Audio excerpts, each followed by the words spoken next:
예수님께서 하셨던 팔복의 이야기를 지금 살피고 있는데 그 가운데 세 번째 온유한 자의 복에 대해서 살피려고 합니다. 먼저 결론 삼아 드리는 말씀이 될 수도 있는데요. 이 온유에 대해서 여러 글들 또 이렇게 들었던 이야기들 가운데 고 옥하는 목사님께서 하셨던 내용이 가장 마음에 와 닿는 것 같아 제가 있는 그대로 읽어드리죠. 예수님이 말씀하시는 온유는 선천적으로 타고난 부드러운 성격을 이야기하는 것이 아닙니다. 성령님을 마음에 모시고 주님을 나의 구주로 고백하는 모든 사람들에게서 기대될 수 있는 후천적인 성품입니다. 다시 말씀드리면 성령께서 우리 마음에 계셔서 우리의 심령을 가난하게 해주십니다. 그리고 우리의 심령을 애통하게 만드십니다. 그 다음에 우리 안에서 성령이 형성시켜주는 성품이 한 가지 있는데 그것이 바로 온유라는 것입니다. 우리 모두에게는 충동을 받으면 야생마처럼 난폭해지기 쉬운 성품이 다 있는데 성령께서 이 난폭해지기 쉬운 우리의 성품을 통제하시고 균형을 잡아주실 때 나타나는 것이 온유입니다. 전적으로 동의합니다. 하나님께서 우리에게 요구하시는 온유해라, 온유한 자에게 복이 있다라고 하실 때 우리에게 요구하시는 그 온유가 성품적으로 태어나면서부터 천성적으로 가지고 있는 그러한 성품은 아니라는 거예요. 물론 그렇게 태어나시는 분들도 계시지만 그렇지 않다. 특별히 예수님이 말씀하시는 성품은 그렇지 않다라고 이야기하고 있습니다. 만약에 이것을 천성으로 이야기한다면 모든 책임을 하나님께 돌릴 수밖에 없죠. 하나님, 나 온유해지고 싶은데 하나님이 저를 온유하게 만들지 않으셨잖아요. 이렇게 말이죠. 누구는 온유하게 만들고 저는 그렇게 만들지 않으시고 불공평해요. 그리고는 저에겐 온유하라고 강요를 하시다니 이렇게 말하지 않겠습니까? 예, 그렇습니다. 목사님의 말씀처럼 온유함은 천성적인 것이 아니에요. 모습은 천성적으로 가지고 태어날 수 있을지 모르나 예수님께서 말씀하시는 온유함은 천성적인 것이 아니고 오히려 후천적으로 성령님에 의해서 지배되어지고 만들어지는 그러한 성품이라는 것을 우리가 먼저 마음에 새겨야 할 것입니다. 예를 들어 볼까요? 모세에 대한 성경의 평가는 이해하기가 힘듭니다. 민수기 12장 3절을 보면 모세를 어떻게 표현하고 있느냐? 이 사람 모세는 온유함이 지면의 모든 사람보다 더하더라 이렇게 이야기를 합니다. 정말 모세가 온유한 사람이었는가? 그런 사람이 분을 참지 못해서 사람을 죽입니까? 실제로 애국 군사를 죽였잖아요. 그리고 또 그런 그가 이스라엘 백성들을 이끌어내면서 너무너무 화가 나고 너무너무 분노가 치밀어서 그걸 참지 못해서 하나님께서 주셨던 돌판을 깨뜨리는 일을 합니까? 온유하다면 그런 일을 할 수는 없지요.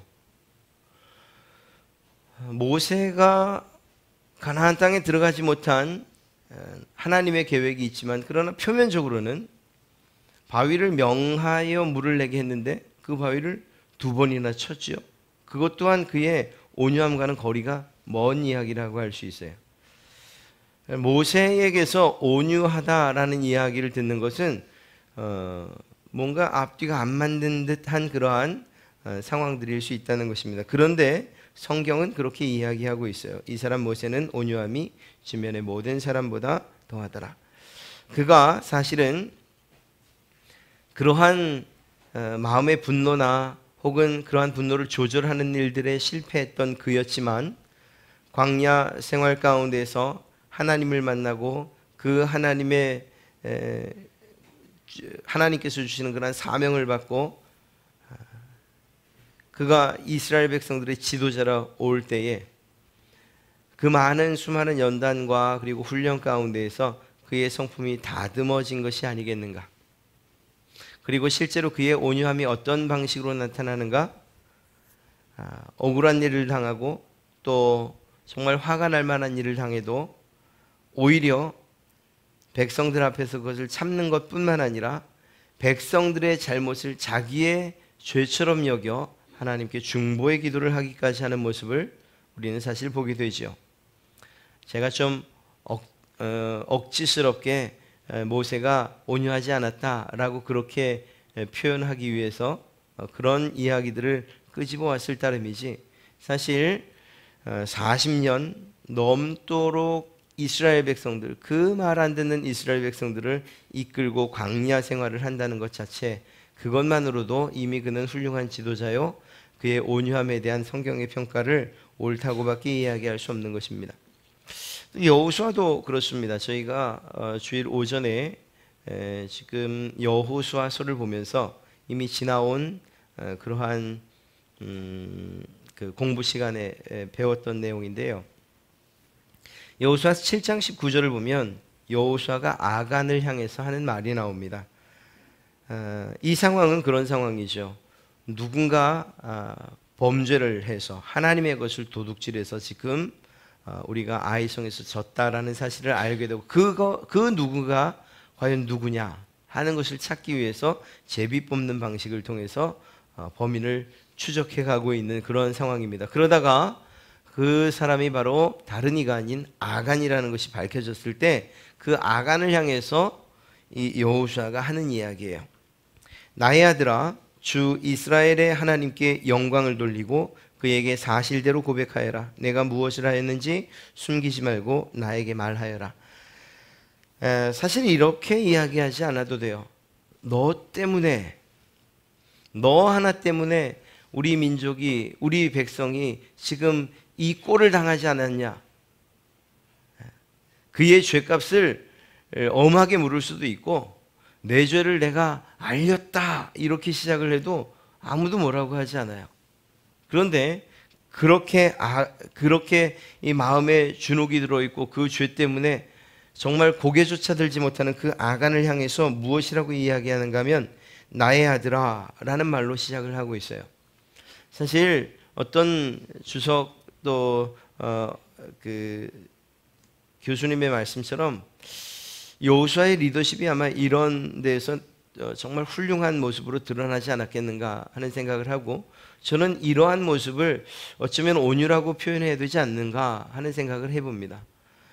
사실 분명하게 잘못했고 명확하게 실수한 것, 그리고 범죄한 사실이 있음에도 불구하고 그를 대하는 것이 마치 아버지가 아들을 대하는 것처럼 이야기하는 것, 그것이 쉬운 일은 아닌 것 같아요. 그런데 이렇게 그냥 넘어간다고 하면 온유함, 좋은 게 좋은 거구나 이렇게만 이야기할지 모르겠어요. 그러나 그 온유함만 여호수아에게서 찾을 수 있는 건 아니죠. 그 뒤에 바로 이어진 말씀에 25절 말씀을 보면 여호수아가 말합니다. 너는 어찌하여 우리를 괴롭게 하냐? 오늘 주께서 너를 괴롭게 하실 것이다 라는 말과 함께 온 이스라엘 백성이 그를 돌로 쳐 죽이고 남은 가족과 재산도 모두 돌로 치고 불살랐다라는 그러한 내용이 나옵니다. 온유함은 그 방향성에 있어서 어느 방향을 지향하고 있냐가 굉장히 중요한 것 같아요. 그것은 나를 향해서 나에게 한없이 관대하고, 그리고 나에게 부드럽고 내 처지에 맞춰서 모든 것들을 생각하는 내 중심이 아니고, 오히려 우리의 온유함에 뻗어가는 그 방향은 타인을 향한, 그러면서도 그 온유한 자의 그 심령 가운데서 그가 하나님과 해결해야 될 죄의 문제가 있다면 그것은 이 여호수아처럼 단호하게 처리할 수 있는 그런 사람, 그러한 사람이 하나님께서 말씀하시는 온유한 자가 아니겠는가 생각을 해봅니다. 사실 온유함의 모델 그러면 예수님이시죠. 예수님께서 마태복음 11장 29절에서 말씀하시잖아요. 나는 마음이 온유하고 겸손하다 이렇게 말씀하셔요. 예수님의 온유함을 생각한다면, 그렇다면 다른 누구의 온유함을 모델로 또는 예로 들 이유가 없고 그럴 필요도 없죠. 예수님께서 하셨던 모습을 보면 그분의 온유함을 알 수 있어요. 여호수아의 이 아간과의 두 번의 사건을 예수님에게서 찾을 수 있느냐? 있지요. 그에게 다가오는 모든 병자들, 아픈 이들, 문제를 가진 사람들, 정신 혹은 귀신 들린 자들까지 하나님께서 단 한 사람도 내친 사람이 없어요. 야, 그런 몸으로 어떻게 나한테 왔냐? 라고 말씀하지 않으세요. 설령 그러한 이야기를 하셨다 하더라도 그것은 특별한 목적과 교훈적인 목적을 가지고서 그렇게 이야기를 하셨어요. 예를 들면 수로보니게 여인처럼 말이에요. 자녀의 떡을 취해서 개들에게 주는 그런 법이 어딨냐? 얼마나 수치스럽고 모욕스러운 이야기예요. 그러나 그것은 오히려 그 수로보니게 여인의 그 뜨거운 믿음, 그보다 더한 믿음이 드러나게끔 하시기 위함이었죠. 이러한 특별한 예를 제외한다면 예수님은 그분에게 오는 사람들을 그 어떤 사람도 다 거절하신 적이 한 번도 없어요. 고치시고 또 고치시고 치료하시고 몸이 기진하고 그리고 지치고 피곤해도 그래도 예수님에게 오는 자들을 막지 않으시고 심지어는 어린아이들이 오는 것까지도 어린아이들 막지 말아라. 어린아이들 저들과 같지 않고선 천국에 갈 수 없다라고 이야기하시면서 오는 모든 이들을 다 수용하시고 요구를 들어주시고 기도에 응답해 주시고 그들의 문제를 해결해 주시고 하는 모습들을 보게 됩니다. 여러분 그것이 바로 온유함 아니겠어요? 그런데 그러했던 예수님께서 한 가지 부분에 있어서만큼은 결코 참지 않으시는 모습을 볼 수 있어요.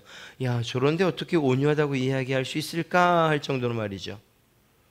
예루살렘 성전을 청결하게 하는 사건이나 혹은 바리새인들을 향해서 회칠한 무덤이라고 외치실 때 그러한 모습을 보면 그분에게서 온유함을 찾을 수 없어요. 여러분 온유함이 이 온유하다는 이 사실이 우리의 죄를 묵인하는 어떤 근거가 되지 않는다는 사실을 꼭 알아야 됩니다. 그냥 유순하고 부드럽고 그러니 뭐 이런 정도 좀 잘못해도 괜찮겠지. 그렇지 않아요. 우리가 온유하다는 것은 상대방을 향해서 또 우리와 관계를 맺고 있는 그분들을 향해서 우리의 마음이 부드럽다라는 것을 이야기하는 것이죠. 우리 안에 있는 죄를 향해서 혹은 하나님께서 미워하시는 죄를 향해서 그것조차 용납하는 것을 말하는 것은 결코 아니라는 것입니다. 이러한 사실들을 먼저 생각하고서 온유함의 이야기를 해야 돼요. 여러분 온유하다라고 할 때 가장 먼저 드는 생각이 뭘까요? 그건 사실은 부드러움이라고 이야기할 수 있어요. 부드러움.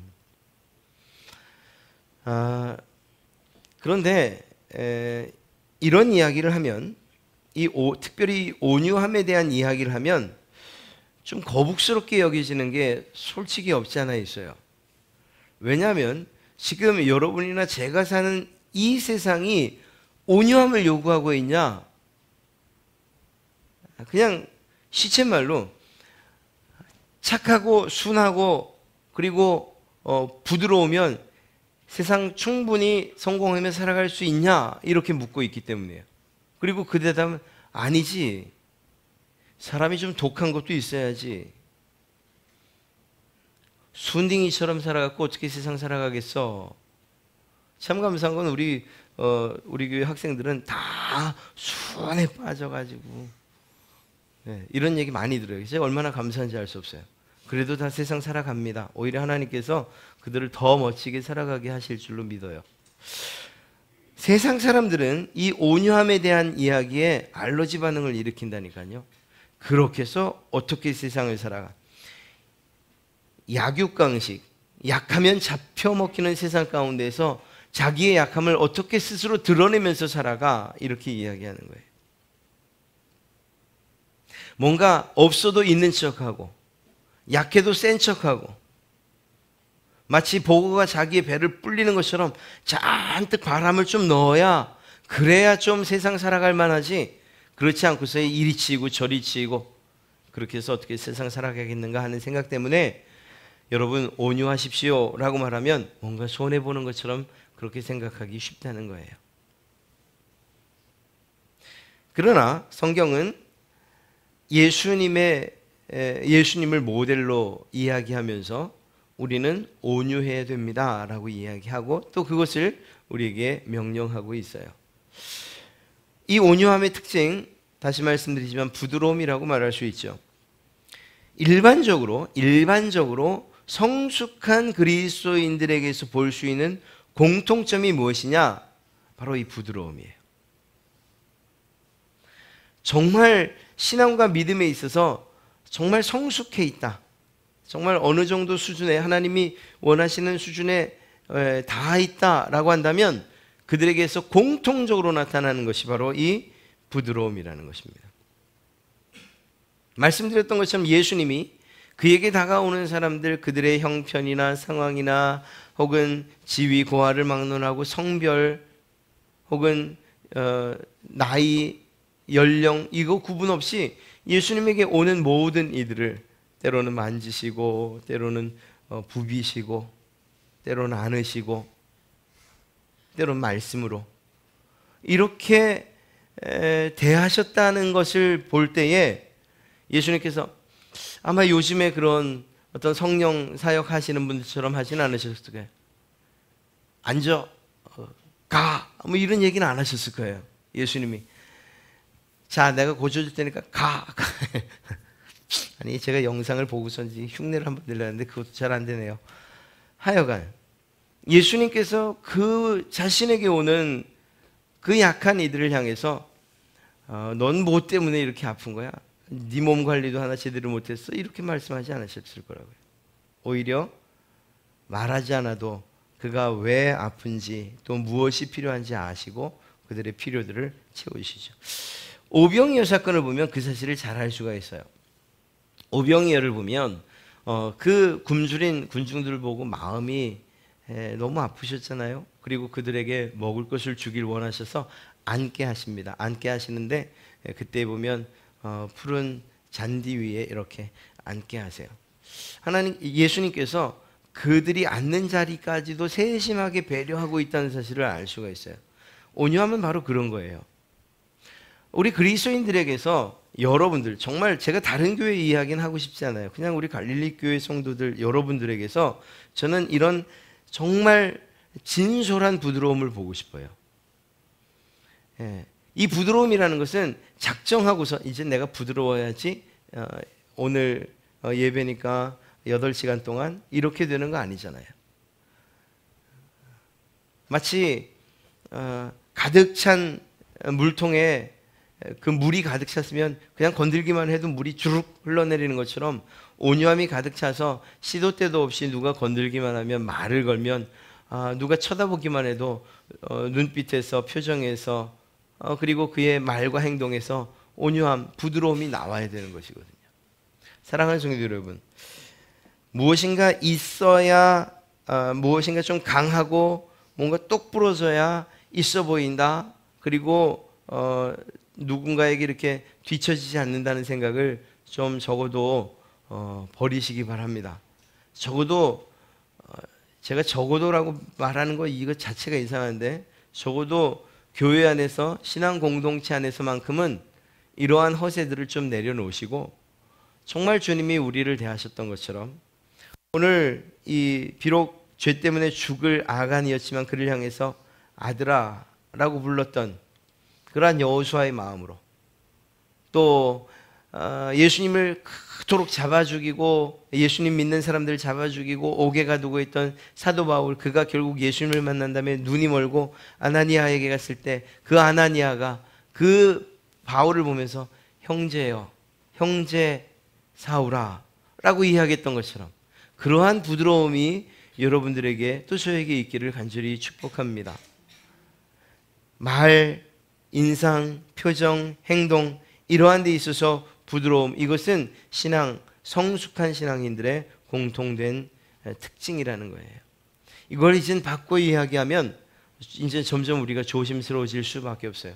정말 내가 부드러운가? 내 인상이나 내 표정이나 내 말이나 행동이 정말 다른 사람들이 볼 때 부드러운가에 대한 그러한 기준 그리고 그러한 체크들을 우리가 좀 해나가야 돼요. 말하기 껄끄럽고 정말 그 말 한마디 건네기가 힘들어 해서야 그 어떻게 좋은 관계가 이루어질 수 있겠습니까? 온유한 사람의 특징, 첫 번째 말씀드린 것처럼 부드러움이라고 말할 수 있고요. 두 번째는요, 겸손함이라고 이야기할 수 있어요. 자기 자신을 높이거나 주장하는 것 아니고요, 오히려 다른 사람들을 높이는 이러한 일들, 이것이 온유한 사람의 그러한 특징이라고 말할 수 있어요. 물론 지금 말씀드린 이러한 부드러움 그리고 겸손함, 이것은 단독적으로 있는 건 아니에요. 함께 정말 유기적으로 모든 성품에 녹아들어야 되는 거죠. 여기에 또 한 가지를 이야기한다면 정말 부탁드리건대 무례하지 않으셨으면 좋겠어요. 사랑에 대해서 사도 바울이 이야기할 때 사랑은 무례하지 않습니다 라고 이야기했던 것처럼, 역시 이 온유함의 특징은 무례하지 않는 거예요. 오히려 상대를 존중하고 높이는 것이, 이것이 바로 온유함 안에 담겨 있는 그러한 성품이라고 이야기할 수 있습니다. 제가 5월 5일 어린이 축제를 저희가 하잖아요. 제가 앞전 교회에서 이제 담당을 해서 할 때예요. 도와주겠다고 하는 사람들이 참 많아요. 그 가운데는 어떤 분들이 있냐면 이렇게 군인 아저씨들도 있어요. 해병대 출신 아저씨들 있잖아요. 우리가 교통질서 교통 그 통제해 드리겠습니다. 그래서 한번 맡겼었어요. 다시는 안 맡겨요. 이유가 뭔가 하면 이분들이 너무 무례한 거예요. 삑삑 똑바로 나가 저리 가. 애들한테도 너 똑바로. 아니 그날 애들한테, 애들 좋으라고 하는 날인데 아이들한테도, 부모님들도 막 불쾌감을 느낄 정도로 그렇게 무례하게 하는 거예요. 그래서 다시는 안 맡겨요.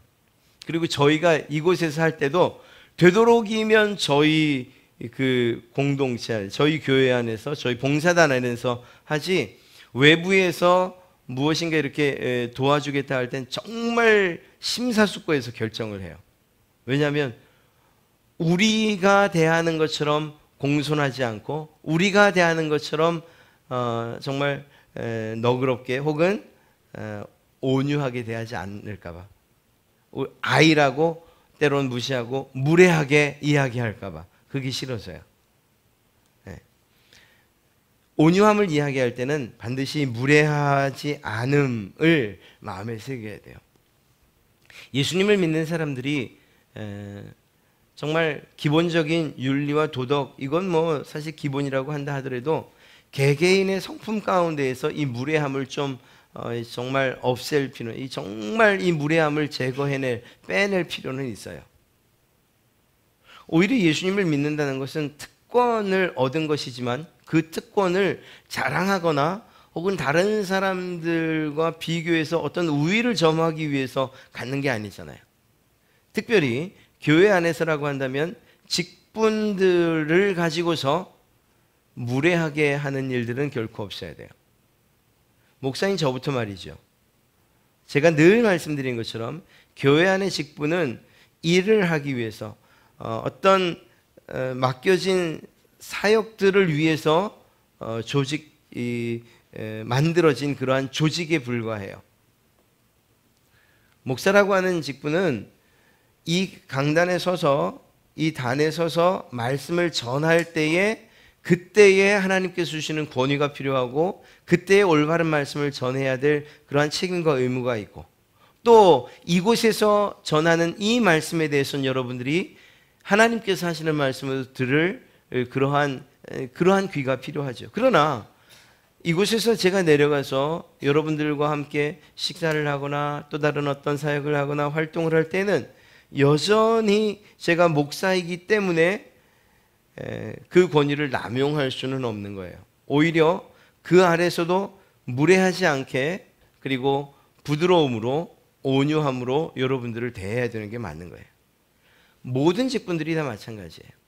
안타깝게도 교회 안에서 이러한 직분들이 직분자로 세워지고, 특별히 중직자라는 이 정말 별로 좋지 않은 중직의 의미를 너무 훼손시켜서 말이에요.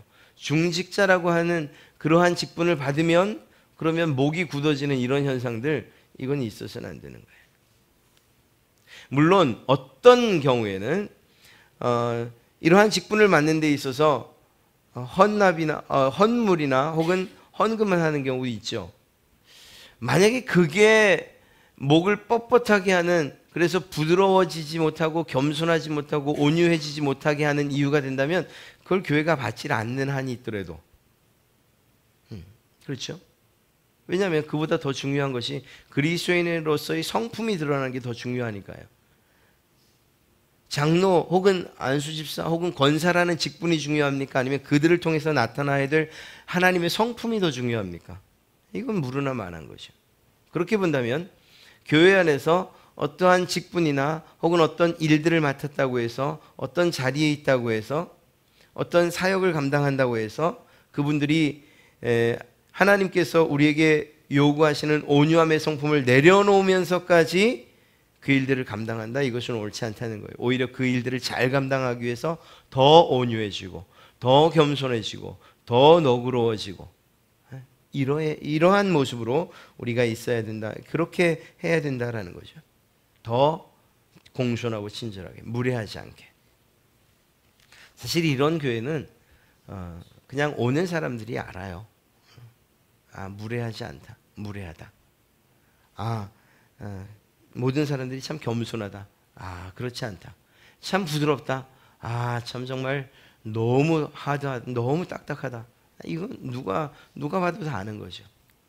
교회 안에서도 그런 걸 안다면 세상도 마찬가지인 거예요.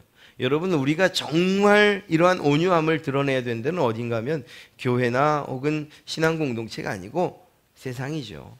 여러분들이 믿지 않는 가정, 또 그러한 가족 구성원들이 있다면 그곳에서 온유함을 드러내야 되는 거예요. 나 예수님 믿고 내가 온유하지 않았던 걸 당신은 알잖아. 그런데 내가 예수님을 믿고 나니까 이렇게 온유해졌네. 사실 그걸 말하는 것도 참 웃기긴 하지만 그걸 말이 아니라 행동으로 그렇게 나타내야 되지 않냐 이거예요. 야, 우리 부장님 바뀌었어. 왜? 교회 다닐 일이 바뀌었네. 적어도 이런 소리 한 번은 들어봐야죠. 그렇지 않습니까? 야, 우리 사장님이 옛날에는 안 그랬는데 야, 바뀌었어요. 왜? 예수님 그분 말대로 하면 성령님이 도와주셨대나? 이런 정도 이야기는 들어봐야죠. 이러한 변화가 실제로 우리에게 요구되고 요청되는 거예요. 모세의 변화가 그렇고요. 또 우리가 아는 사도 바울도 그렇고 베드로도 그렇고 요한 사도도 정말 우레의 아들이라는 그런 별명이 있었잖아요. 그런데 그가 사랑의 사도로 불려지고 있잖아요. 이런 예수 그리스도를 통해서 변화된 성품 가운데에 온유함이 있다니까요.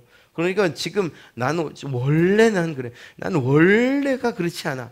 난 우리 엄마도 알아. 난 원래 온유함하고는, 부드러움하고는 거리가 멀어. 이렇게 이야기할 수는 없는 거예요. 난 원래 성령님이 안 와. 이 얘기랑 똑같은 거예요. 말이 안 되는 얘기죠. 그러니까 우리의 성품을 정말 하나님이 원하시는 바대로 이렇게 변화시켜가는 그러한 일들이 우리에게 필요할 줄로 믿습니다. 이때에 하나님께서 우리에게 땅을 주신다고 약속했어요. 땅을 기업으로, 유업으로 주신다, 이렇게 이야기했죠. 자, 이 땅의 문제를 좀 생각해 봐야 돼요. 세상 사람들은 이 땅을 차지하는 방식이 어떠냐? 땅 따먹기 하는 거 있죠. 땅 따먹기. 이렇게. 혹은 그냥 정말 노골적으로 말씀드리면 힘 있고 권력 있고 빽 있고 또 때로는 정보를 잘 알고 있거나 권세를 가지고 있거나 이런 사람들, 강한 사람들이 땅을 얻어요. 그리고 부자가 돼요. 그러나 이건 세상이 말하는 땅을 얻는 방법이고요. 오늘 이곳에서 말하는 이 땅의 의미는 사실은 시편 37편 11절의 인용이에요. 다윗이 말한 거죠. 온유한 자는 땅을 차지하며 풍부한 화평으로 즐기리로다.